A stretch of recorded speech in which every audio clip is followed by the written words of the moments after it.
Oke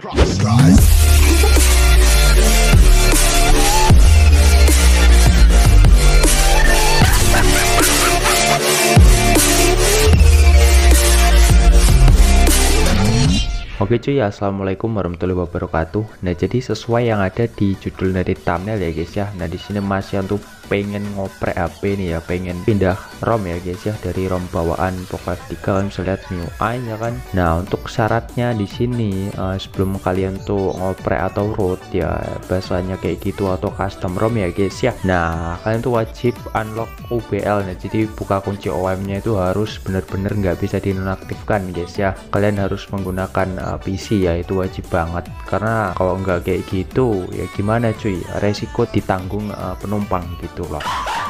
Oke, di sini kita langsung aja masuk ke custom recovery ya, dan yang pastinya udah terpasang juga untuk custom recovery ya. Di custom recovery itu kayak TWRP gitu mungkin kalian sebut ya guys ya, jangan manggil TWRP, panggil aja kayak gitu tuh custom recovery, karena banyak variannya. Nah, untuk root itu nggak wajib ya, jadi kalian bisa bebas habis kalian pasang custom recovery di ROM kalian. Kalau kalian pengen pindah custom ROM atau pindah ROM itu nggak wajib root gitu untuk di ROM sebelumnya gitu guys. Oke, kita langsung aja untuk format data terlebih dahulu biar nggak kena encrypt, karena ini langkah awal ya guys ya, karena banyak banget kan cara pindah-pindah ROM gitu yang salah gitu guys ya. Padahal partisi HP itu udah baru sekarang, rata-rata udah menggunakan partisi dual slot AB gitu guys ya, kayak AP ROG 2 ya. Kalau ROG mulainya dari ROG 2 ke atas gitu guys. Nah, oke, di sini kita install aja untuk di bagian firmware terlebih dahulu. Di firmware ini tuh untuk menyempurnakan sebuah ROM ya. Kalau misalnya kalian tuh Xiaomi, kalau kalian pindah ROM preset AOSP ataupun CAF itu udah jelas ada untuk firmware-nya. Nah, oke. Di sini kita langsung aja setelah udah install custom ROM-nya. Nah, di sini untuk custom ROM, gue pakai custom ROM andalan gua nih di Android 11 yaitu Xdroid Rev 1.7 minimalis ya. Budgetnya ini CAF. Nah, jadi untuk perbedaan CAF sama AOSP yang kayak Nusantara ataupun Corvus ataupun Havoc dan sebagainya gitu ya, seperti inilah perbedaannya cuy. Ya, intinya lebih enak aja dibuat nyari konten, dibuat ngegame lah gitu. Kita tinggal tunggu aja ini ya.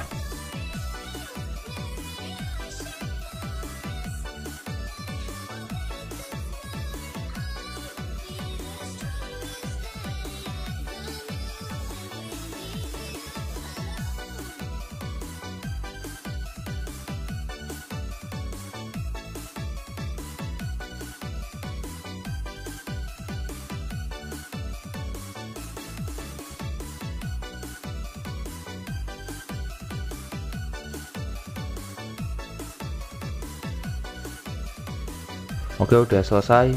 Nah, di sini kalau misalkan tuh pakai dual slot, kalian bisa install lagi untuk custom recovery-nya, karena kita bakal pindah slot dan itu nggak bakal ikut kalau nggak kalian install atau refresh. Nah, oke, karena di sini TWRP ku tuh atau custom recovery itu versi jadul, jadi kita harus flash ulang untuk di custom recovery-nya biar nempel di slot selanjutnya ya. Kan kita dari slot A, kalau kita reboot recovery ini pindah ke slot B. Nah, habis itu ya kan, ya kita tinggal format data aja sebenarnya. Tapi kalau kalian pengen langsung root ya pasang Magis. Kalau kalian pengen DFE atau disable force encrypt, kalian juga pasang DFE habis pasang Magis, habis itu baru format data gitu guys. Oke, dan ya mungkin untuk penjelasan untuk cara masangnya kayak gini dulu aja. Sebenarnya sih mirip-mirip aja sih, kalau kalian dari awal atau dari pindah-pindah ROM, update ROM ya sama-sama aja, tergantung posisi HP kalian udah encrypt atau belum, atau udah decrypt atau belum gitu guys ya. Dan yang pastinya ya harus sesuai juga ya sama ROM sebelum kalian pasang gitu untuk custom recovery-nya gitu loh. Jadi banyak custom ROM yang nggak cocok di recovery A, banyak yang gak cocok custom ROM di recovery B, dan banyak juga yang cocok di semua recovery ya. Itu juga ngaruh, jadi butuh atau enggak ya kalian baca notes aja yang ada di ROM-nya gitu. Oke, gue bakal skip untuk di bagian reviewnya, langsung aja gue bakal nge-review customisasinya sama hasil benchmarknya ntar. Oke.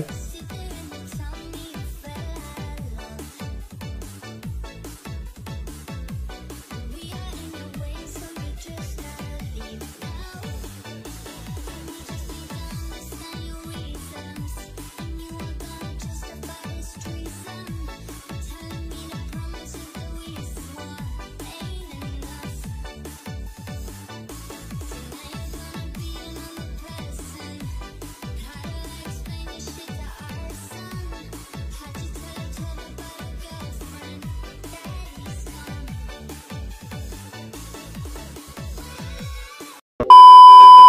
Oke, cuy, ya di sini gue udah hampir selesai setup, tinggal download beberapa aplikasi lagi sama data berapa lagi gitu.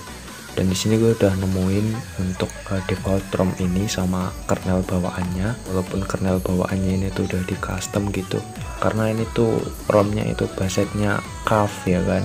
Kalau misal kalian belum tahu ya kan bedanya apa, bedanya itu di fitur customisasinya ya guys ya, revisi CAV ini bla bla bla bla bla. Nah, custom ROM baset CAV sendiri atau tipe CAV sendiri itu cuman ada di HP berchipset atau bervendor Snapdragon atau Qualcomm Snapdragon ya. Semua seri itu jelas ada custom ROM CAV-nya, cuman emang nggak banyak gitu. Karena pengembang itu banyakan dari AOSP atau Android Open Source Project ya guys ya, kayak Nusantara, Havok, dan Corvus itu AOSP. Nah, kalau Xdroid itu ada yang CAV, ada yang AOSP, tergantung vendornya gitu guys. Nah, di sini untuk kernelnya udah di custom dari sana, ini nggak gue custom. Kalian bisa lihat untuk versi kernelnya ya, ini udah di custom, dari namanya aja udah nggak perf gitu, karena kalau kernel bawaan itu perf ya guys ya.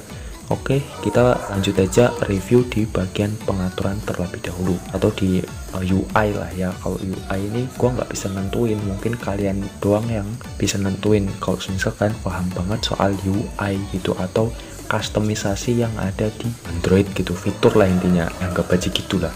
Oke, di sini kita langsung aja masuk di menu minimalis. Nah, kalau di Xdroid ini fiturnya itu minimalis namanya atau tempatnya gitu, untuk fitur customisasinya gitu. Walaupun ini baset CAV ini masih ada customisasinya, tapi dikit banget. Emang beda ya dari custom ROM Xdroid, Nusantara dan sebagainya, karena ini sangat dikit banget.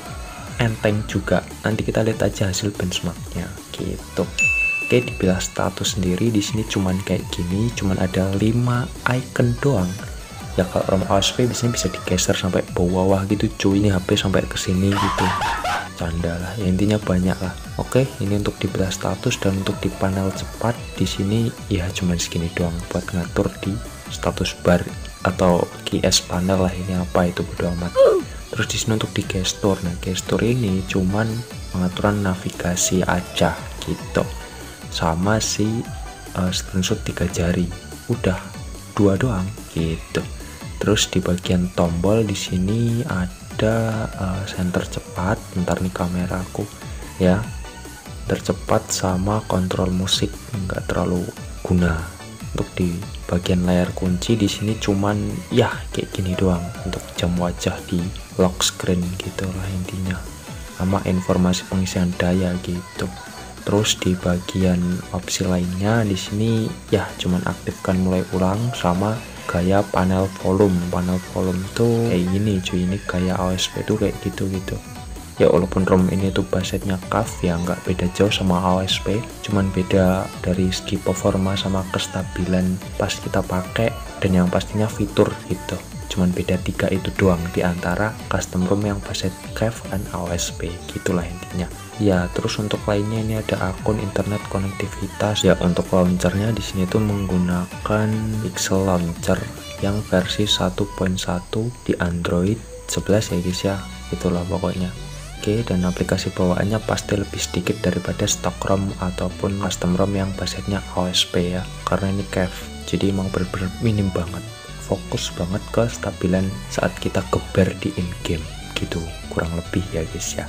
Terus untuk lainnya ini ya kayaknya nggak perlu gua review lah, karena ya nanggung banget sebenarnya, cuman mending nggak usah gitu. Oke, kita lanjut lagi aja ke hasil 3 aplikasi benchmark yang udah gue pilih. Di sini gue nggak pakai Antutu karena Antutu tuh hasilnya nggak selalu akurat ya. Intinya hasil benchmark itu bukan patokan bagus atau jeleknya custom ROM. Cuman ya tetap gue tes aja gitu, karena ya ada ngaruhnya juga, walaupun nggak 99%, paling cuman 30-50% ya kurang lebih ya. Oke, kita ke CPU throttling test dulu. Untuk settingannya di sini gue set seperti ini. Untuk number of thread-nya 100, auto mic and test-nya ini settingannya ini 5 menit doang biar cepet ngono guys ya. Oke, kita masuk ke hasil screenshotannya. Yap, di sini untuk kestabilannya itu di 94%. Ini nggak pakai modul magis apapun, ini bawaan ROM kernel bawaan dari sana. GPU driver ini juga bawaan dari sana ya. Kalau misal kita lihat nih, GPU drivernya ini masih yang versi 502 ya, bawaan si pokok F3 ini gitu. Ini angka max-nya di sini di 340 Gibbs-nya untuk angka maksimum ya, dan stabilnya atau off range-nya itu di 328 Gibbs gitu, dan untuk minimalnya di sini 300 pas Gibbs. Jadi dia dropnya tuh cuman di 300 Gibbs, ini nggak turun dari 300 Gibbs ya. Jadi ini termasuk bagus ya, karena efek Android 11 terus custom ROM yang Basset Curve itu mungkin lebih enak daripada custom ROM yang Basset Curve di Android yang lebih tinggi, entah 12 ataupun 13 kayak gitu. Kita lanjut lagi aja ke Geekbench 5 ya guys ya. Untuk Geekbench 5 sendiri di sini untuk hasil CPU-nya single core di angka 1000 lebih dikit banget, 1007 ya. Untuk multi core di sini berada di 3300. Ini efisien banget sih yang aku rasain baterainya gitu, karena emang tinggi juga ya, lebih tinggi malah ya harus gitu sih, emang gitu guys. Daripada custom ROM kemarin kan cuma 3200-an, ini 3300-an boy, itulah pokoknya. Dan kita lanjut lagi ya di sini untuk di 3D Mark di Vulkan sama OpenGL LIS-nya. Ya di sini kalian bisa lihat untuk hasil angkanya ini mendekati 3300, padahal driver bawaan ini belum gue update drivernya, belum gue utak-atik. Sini kita lanjut lagi ke OpenGL LIS-nya untuk di 3D Mark. Ini hasilnya max out juga, rata-rata FPS-nya kurang lebih segini cuy. Ya jadi mungkin kayak gini dulu aja untuk konten di video kali ini ya. Kalau misal kalian suka jangan lupa like, share, dan komen juga. Bagikan juga ke teman kalian yang pengen ngerasain bootloop atau break gitu ya, maksudnya yang pengen belajar oprek gitu biar tahu gitu guys ya.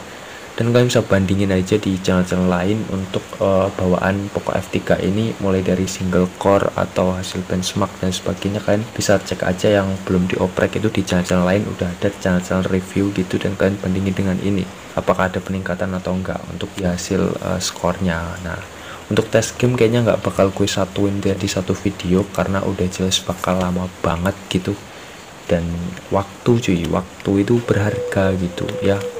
Ya jadi intinya itu tadi aja ya, semoga kalian suka. Oke, sekian dan terima kasih. Wassalamualaikum warahmatullahi wabarakatuh.